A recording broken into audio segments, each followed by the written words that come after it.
here getting a lot of calls from scammers? Any calls from scammers? Oh my gosh, I'm getting a lot of nods, a lot of yeses. Me too. The other day I got a call from a scammer, and I picked up the phone and he said, "Hi, I want to review your insurance information from that car accident you just had." And I was like, wow, that's news to me.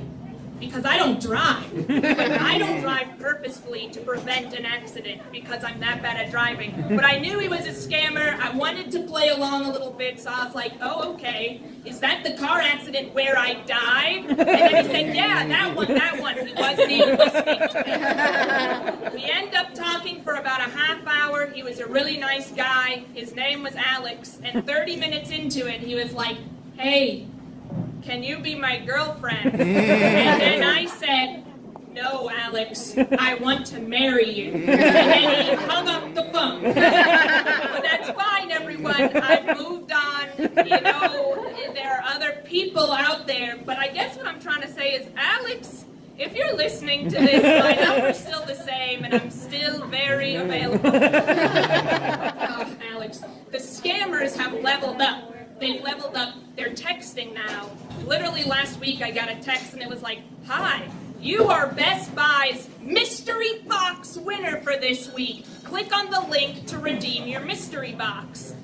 And I just like the words mystery box. So I texted back and I said, what is a mystery box? And this scammer was so wonderful. He said, how will you know if you don't click the link? And I was like, my God. This scammer started his life as a scammer, but is meant to be the next novelist. Like, this is a Sherlock Holmes plot.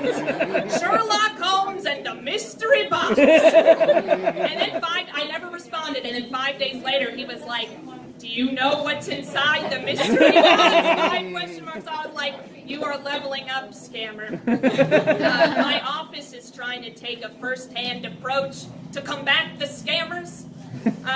We have now, whenever we get an external email sent to our email account, a big banner shows in front of it, and it's like, stop, think, read. That's all it says. And it's like, all I think about whenever I get it is like, wow, I'm so glad that the person who invented the phrase stop, look, listen for elementary schoolers got a new job. Because I don't think they teach that to kids anymore. And I was like, don't worry, you got a new occupation here.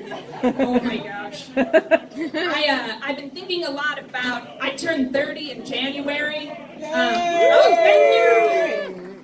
I'm excited about it. But it is definitely a milestone. I've been thinking a lot about my childhood. Something I've been thinking a lot about is how I always hated activity books and coloring books.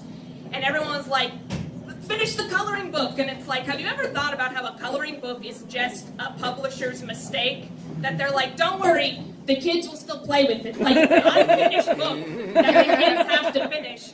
Yet then you get in trouble for painting the sun blue. And they're like, that's not what the sun is. And it's like, Mother, you were the one that told me to finish this book. I'm finishing it the way I view the world. When I was younger, I read the book a lot, Good Night Moon. Anyone else? Yeah, it's a popular one.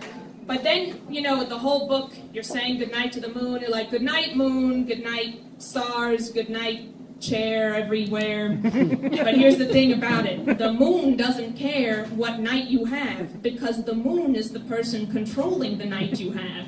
Like, you're spending all the, everyone, I'm not articulating this well, but hear me out on this. You're spending all this energy saying, good night, moon, but the moon could care less. I don't know, it upset me, but clearly only me. But a lot of, you know, that's my life.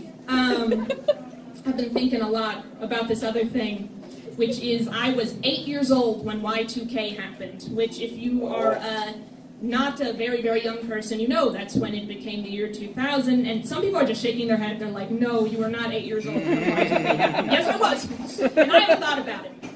I had no idea until recently that Y2K was this big thing, that people were like, the world's gonna end, it's gonna be a crisis. Yet everyone, my family, my teachers, they're just like, goodbye, Stacy, at the end of the day. It's like, no one thought to warn the children of this impending doom, this crisis. Like, to bed that night just sleeping. And everyone was downstairs panicking. It's like, you think you just say goodbye. You think you would just take the time to say goodbye. But no, apparently not. Apparently not. Anyway, it really rubs me the wrong way. Think about it, everyone. Think about it.